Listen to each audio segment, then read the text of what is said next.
passion for life. We just supported this team that be bringing them life. I just wanna be greater than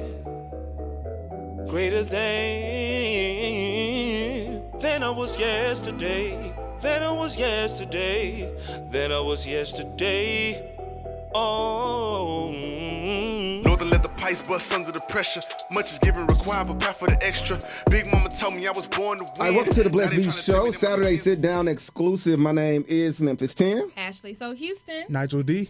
And Nigel D is intern extraordinaire. He's the one that's usually on our cameras. I'm going to go ahead and I want to can I say Poppy's chair? Can I say that? Don't say that. This is his very first. This is your very first joint?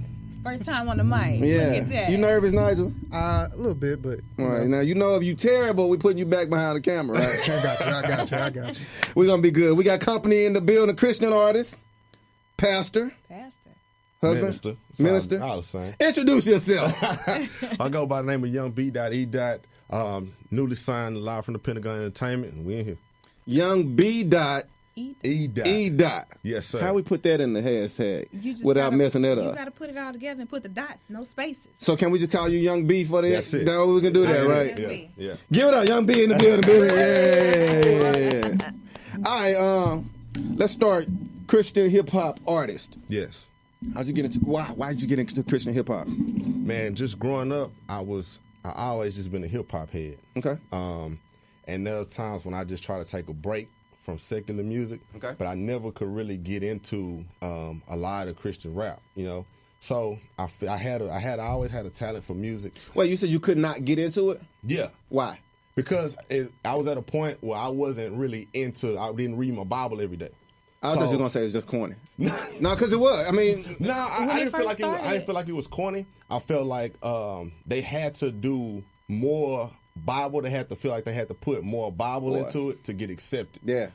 So it was at a point where you couldn't really listen to it without having a Bible open. Mm-hmm. And I really wasn't that deep into my words yet. Mm-hmm. So I wanted to start doing gospel rap that the everyday listener could listen to. Okay. As an alternative to maybe you don't want it. Maybe you're on the way to church, but you just want to listen to something other than the everyday Yolanda Adams or something like that. You want a little something upbeat. So something like that, but you don't really have to have your Bible open to interpret or get what I'm saying. Who inspires you? Man, outside of just the Southern hip hop artists, that's what I grew up listening to. Of course, I'm a fan of Lecrae. Okay. No, well, Southern hip hop, Outkast? Nah, I'm talking H-Time. Okay, Yeah, H-Time. My favorite rapper growing up was Big Hawk. Okay, Yeah, from his wordplay, his delivery. Yeah. So hands down, Big Hawk been my favorite rapper. Big Hawk, Big Mo. Yeah. Lil Kiki. Yeah. Fat Pat. I'm talking old school H-Time hip hop. So can you attribute one incident or thing that promoted your switch from secular music to gospel? Well, I never actually did secular music myself. Mm-hmm. But I was a part of a group. So when I first got started, a couple guys that went to my church called C2C, Committed to Christ. And I remember seeing them. It's long time ago? Long time ago. Like how long ago? Like 10, 11 years ago. Okay, I think we know some of the same people. Go ahead. We might. Go ahead. We at C2C, we was out. We did a lot of different things, never released no album. But when I seen them, I always had the thought about doing gospel rap and Christian rap. So when I seen them, they had the same idea and they were going that same direction. It was easy. I remember they remade a song. They remade that Big Pimpin'. They remade Big Pimpin', and after I seen that, I was like, okay, cool. That's a lane I can get in. Okay. So that was it. You in this particular field, do you have like any main goals, like where you want to be at or what you want to do with the Christian rap? Absolutely, man. The goal is to have music that makes a bridge from the church to the inner city or to the street, so to speak. Because I feel like that's lacking from a music standpoint. So that's the goal, to build that bridge and continue to build that bridge. Yeah. So that's why in most of my music I'm telling real life story. This is why I've been. This is what I've been through. What's a real life story? What's a real life story? Okay. Just I've been through the mud, through the bottom. For example, years ago in 2012, I experienced an eviction. And my car got repossessed, man, within like 3 weeks of each other. Yeah. Like me and my daughter's mom, we actually packing up the apartment, getting ready, you know, because we got to be out by a certain date. Yeah. I'm on my way to work, get pulled over. Dude was like, hey, man, you know, you got a warrant, but I'm not going to take you to jail, but I can't let you keep the car. Wait. The repo man pulled you over. You actually pulled over? No, the police pulled me over. Oh, okay. Police pulled I me wish over. the repo. Okay, go ahead. So the police pulled me repo over, so they was keep the car. They keep the car. So when I finally get the money to go get the car, they tell me, oh, man, the lien holder already picked it up. Yeah. You out of there. And this was like the week after we already been evicted. Okay. So it's stuff like that I don't mind sharing and telling Right. people. It's a real Like, life story. okay, if you in the midst of that, Yeah. I can tell you that, hey, you can come out of that, and Yeah. you can come out on the other side of that because I've been there. Let's talk about you preaching, Okay. ministering. How long you been doing that? I got ordained as a minister in 2016. Why? Because I know all your, how old were you then? I was 27. Yeah, so Wow. 27-year-old. Young man. What we usually run in the streets. Now, what makes you? Well, I had been in the church for a long time. I started in church at drill team when I was doing the drill team when I was 11, 12 years old. So when I started doing gospel rap, after a while, I found out like before I would rap, I would have like conversations, just talking and just ministering to people. So I feel like if I start to minister and actually standing behind the pulpit, it just broadens my platform. So I can incorporate both of them. When I preached my first sermon, after I got done preaching, I actually rapped like right after that. So it continues with that bridging that gap. Oh, okay, that's good. I was just wondering, since you know you're doing the minister thing and you're doing rapping, have you faced any criticism like doing both? No, because the rap is an extension of it. Like I say, I'm turning sermons into 16s. So the gospel rap, rap is an extension of the ministry. So I haven't got any criticism for doing both because they come out of the same vein. Who are you in your full-time life? Who are you? Man, Braxton is just a working man and a dad. That's my biggest passion. What do you do? What do you do? Daughter. What do you do for a living? I'm in retail management. Okay. Yeah. Just looking for the next hookup. What you retailing out there, man? You Man, got I'm full-time because my girl retail got to connect on James. I'm good on that. I was a kid, but go ahead. Unless you got any kids on the way, man, I'm full-time bye baby, man. So, Yeah. Unless you got a little one on the way, look, get it. No, ain't no more. Ain't no more little ones. Ain't no more little ones coming. Lord him, but that's not getting with him in the back. Ain't no more little ones. You, how do you find the balance with the ministering, the dad, you know, the rapping, the full-time work? How do you balance your time? Support system, I would say, is the biggest thing, man. First, I mean, my daughter's my biggest fan and my biggest supporter. So anytime I'm in the car and I put something new on, I kind of look back to see if she's bobbing her head, and she's like, "Daddy, when the album coming out?" How old is she? 7. Wow. Yeah. So, Daddy, when the album coming out, I say, well, baby, like just this week, I took her to my mom. Hey, Daddy, finna go to the studio. Okay, Daddy. Well, you just recorded. The album not done yet. So she not knowing. Yeah. She pushed me in that direction. And as far as my family, they've always supported me doing gospel rap and doing music. So anytime I have to go to the studio, I have a performance to do. Normally, the time my daughter's with me. She right there, top of the front row, cheering me on. So Let me ask you about the business side of it, because I'm sure at first it was just like, I like rapping. right. I like turning these sermons into 16s, right? When did it become business? Like, yo, wait, this could be a career. Wait, Lecrae out here going platinum for real? Like, Yeah. Bizzle doing their thing, like for real? When did it turn into business?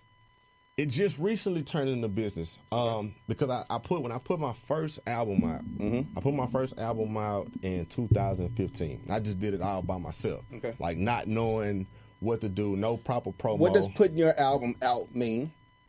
Just released it. That's Released it to who? everywhere.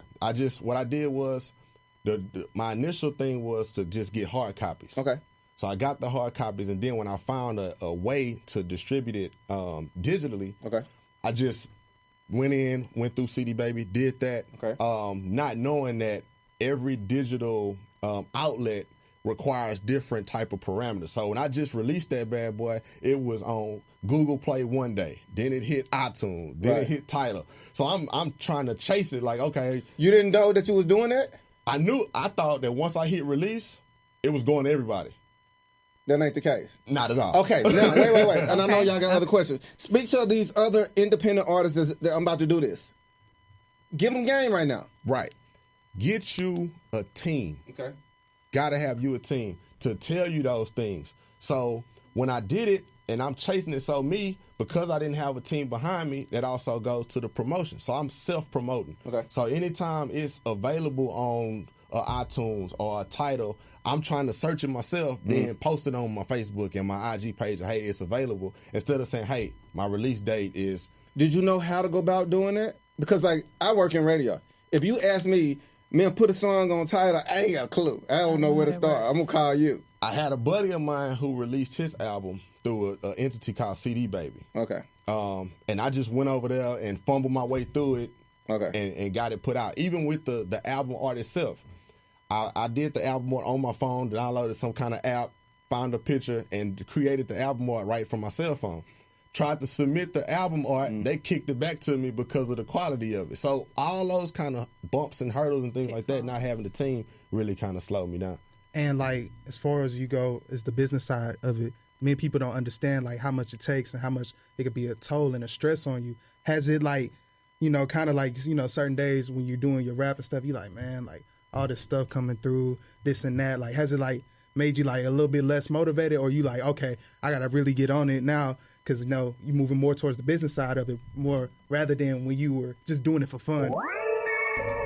Nah, man, because I think the idea is to be forward thinking. So when you start incorporating the business side of it, you go into it with the mind frame of, okay, we're gonna release the project the way it should be. So I have all this content, which I feel is great content, but now if I do the business side correctly, I have an opportunity to, one, put it out the way it's supposed to, and it broadens my reach. So the business side, I would say it motivates me more because I see the end goal. All the people that I didn't get with the first album, I can now have the opportunity to reach them with the second. So for the independent artists that are listening or people that are trying to learn how to get into it, what was your biggest lesson in putting out your first album, and from where you were then to where you were now? What was like the best piece of advice that you can give them that you learned from that experience? Because I see you had some bumps in the road. Absolutely. I would say, and this is going to sound crazy, but take your time. No. The reason I say take your time is because when I got the body of work done, I was so in a rush to put it out and get it out that I didn't really pay attention to those proper steps. I didn't put the proper promo behind it. So nobody knew the album was coming. It just kind of released. And then without the proper promo, with me doing it myself, it just bounced around people that I knew. How many you sell? Man, I'm saying I don't know those signs. 000? No. But it moved because right now, because when you go back, when you release it through CD Baby, you can always go back and see where it's moving. So now, like I just went maybe a couple months ago, and I have certain singles that have been downloaded throughout the United States, even abroad. Okay. So it'll tell you iTunes China or iTunes. So are you using that? Because I see a lot of artists now that are tracking their publicity on social media, and you're targeting those areas to reach out to your people? Absolutely. You almost have to. You almost have to, because you have to know what your target audience is. So when you're in the preparation and you're doing your promo, it's not going in vain. Do you find yourself tailoring more now to your audience versus, when you first start out, you're passionate, you get, and I always say that first album is so raw and so full of passion, That's but that second album, Right. I feel like you start to cater to your target audience. Does that fame or that chase for that next, does that tailor the content that you're putting out? No, I don't think that it does. So what I do now, what I found myself doing with the second album, I went into it with the understanding that it wasn't going to be for everybody. Just like, because I started listening to music, like really what hit me was Jay-Z's 444. So I listened to that album, I was like, okay, this album is not made for everybody. Not at all. So, but at the end of the day, he put his work in, he was passionate about it, and the people that it was for, the target audience that it was for, they get it and they understand what the body of work was. Some people that it wasn't really for, mostly like the younger audience that doesn't really get what he's saying, they might say, man, this might be Jay-Z wackest album. But as us, as Grown older men, adults, and we know we husbands, we fathers, we family men, we're thinking generational wealth and stuff like that and success. It makes perfect sense. Every track makes sense, Right. to us. Are you talking about get you a team, right? Why is a lot of artists nowadays say, man, forget that I'm independent? Does that still mean get you a team? And then the team that you with now, the label that what made you say I'm signing with a label? I'm signing with this label. First thing is with the team aspect of it, it depends on the individual. Because some individuals don't need teams. Like me personally, I'm not a big social media guy. But I understand in 2018, social media, you have to tap into that resource. So with me not being a social media guy, it goes back to the team. I have to find somebody to put on the team that likes to post and upload and things like that. Okay, here's the login, here's the password. Yeah. You take that. So now I don't have to worry about if I'm on the way to go minister somewhere or go rap somewhere. So I'm not capturing all that. How you know who to trust? Wait a minute, Braxton, what you don't know? This is some inside This is joke. Let me slide this, man. I feel like you touching on right there. we getting into How you know? something serious. How you know? You gotta give it to him, B. Good question. Tell him know who to why. trust? How do you know how This to your pick your image. team? But at the end of so it goes back. My team right now is family. Now that's some people don't put family on their team. But Like I real can't do that family, either. or is it like, because I say that your friends are the family members that you choose. So are these your cousins, or is this your family? when I look at the word family, I'm not defining it by bloodline.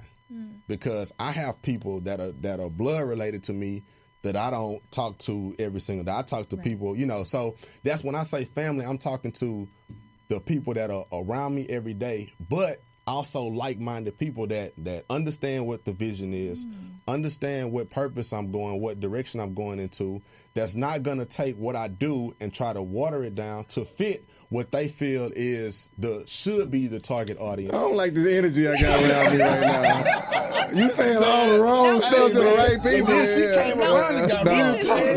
the right thing. He's saying the right thing. He's speaking from the heart. Nigel, Giving you save your internship. Go ahead. Save your internship. I like it. I just wanted to ask, because you said you were getting you looking at your numbers and stuff, and you had iTunes China and different things. Would maybe possibly a world tour or something like that being the worst for you in the future or so?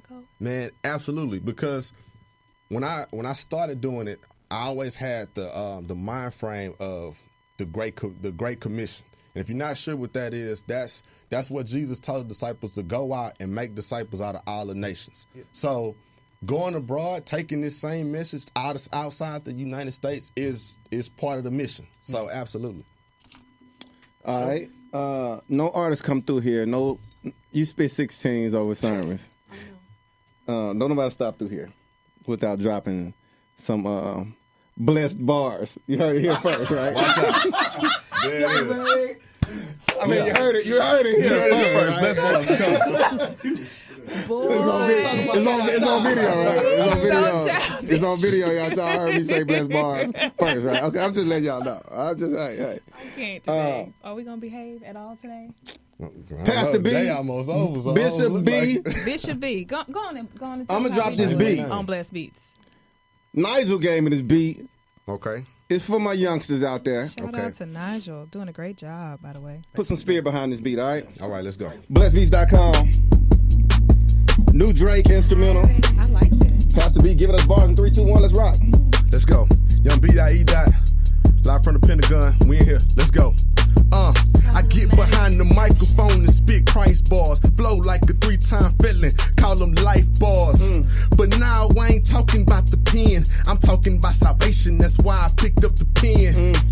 And you would catch that one on the way home. If I ain't come to spit that truth, I would've stayed home. Hey. See, I'm a mission man, a great commission man, trying to bring souls to Christ. That's the mission, man. So I put it in every flow that I spit. You call for young beat and you know what you finna get. What? And ain't no if, ands, or no buts. So I'm ready for the straight shots and the low cuts. They say it ain't gospel cause he use slang. They say it ain't hip hop cause he say Christ's name. So I cut the blinkers off, jumped in my own lane. No more trying to please people, now I'm on the Lord's mission. Trying to bring souls to Christ, that's a large mission. But my big boy pants on and I'm ready. The Bible like a two-edged sword, got the machete. So you know what it is when I get behind this microphone. Going straight in, soon as they tell me the mic is on. They tell me quit with that rapping and leave that mic alone. I don't pay them no attention, I just get my mic alone. Tell them to beat it, cause I remember the time my situation was thriller. And I couldn't even stand the sight of the man in the mirror. I'm talking about it was really bad. But my God was the only one I really had. So the Trinity is all that I lean on, for the Son and the Holy Ghost, man, my team strong. Hey.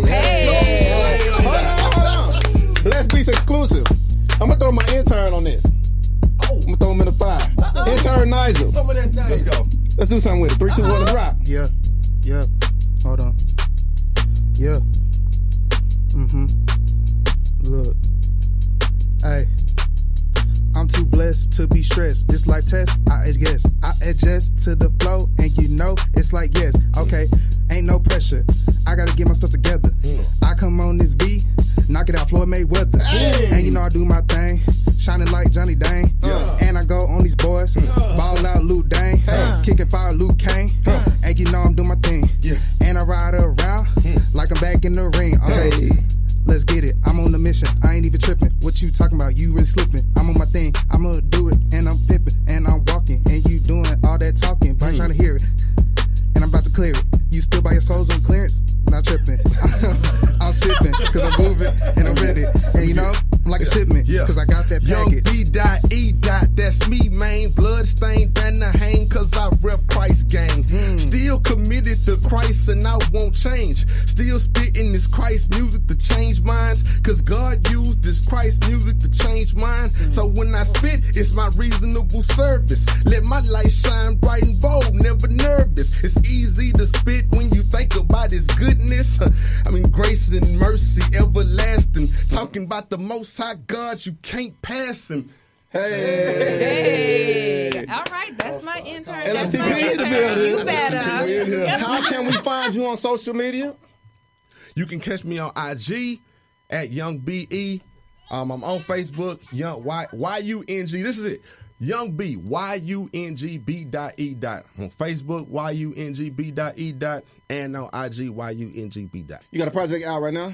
Nah, it's in the works, man. Okay. Blood about music too, Memoirs of a Believer. You can send me something on SoundCloud? SoundCloud. Okay, I'll tell you what. You send it to me, I'll put it on blessedbeats.com. Can we do that? Yes, sir. All right, shout outs to my intern that came in here. Y'all didn't know. That's what I'm talking about. Yeah, that boy said Floyd Mayweather. I'm just mad. I'm probably going to fire him because he didn't say Blessed Beats nowhere in the bar. Blessed Beats. Hey, you watching this on any of the live platforms, you watching this on YouTube, you listening to it on the podcast, go ahead and stretch your hands out. Young B, bless us out of here with a prayer. Dear Heavenly Father, first and foremost, we want to say thank you, God. We want to say thank you for the things that you're doing in our lives right now, God. We want to thank you for the things that you've done and everything that you're going to do right now, God. God, as we leave this place, but never your presence, God, we pray traveling grace that everybody in here gets safely to their destinations, God. In Jesus' name we pray. Amen. Amen. God bless the beast. We out of here. Jehovah's passion for life. We just a part of this team that be bringing them life.